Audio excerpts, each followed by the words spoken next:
Hello guys, sa mga hindi naniniwala sa lamin nyo ito guys, nakita ang ebidensya. So ito yung tao. Tsaka ito naman yung magmumuo na biglang lumas.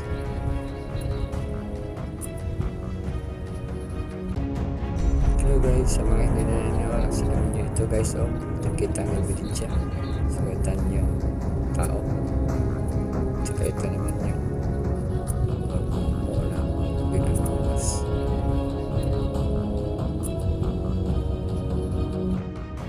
Hello guys, sa mga hindi naniniwala sa lamin nyo ito guys, nakita ang ebidensya.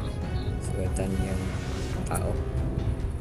Tsaka ito naman yung magmumuo na biglang lumas. Hello guys, may bago na naman natuklasan ang mga scientist sa Antarctica.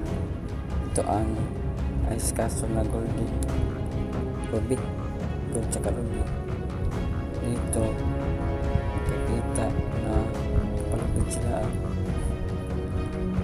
nag-study sa mga paligid itong undanan. Okay, yun, saka ito kalita may mga alien saka mga kundan mga nasa mga scientist. Ito pa isa yung mukha ng yung ba ito guys niya. So kaya ito sa media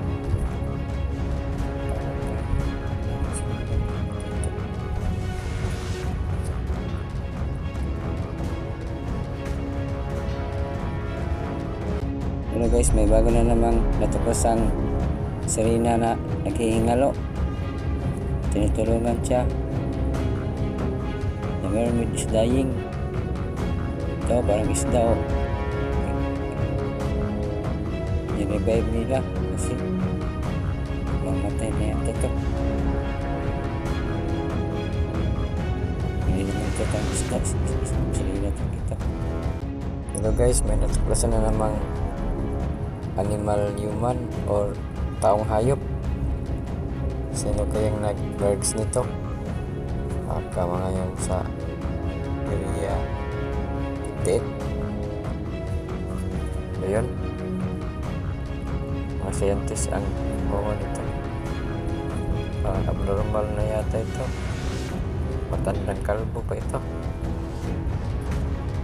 So guys, kita ang ebidensya. Matungal pa. Parang animal talaga ito. Hayop. Taong hayop. Ito totoong taong hayop guys. May iyak pa siya. Ito na raw siya.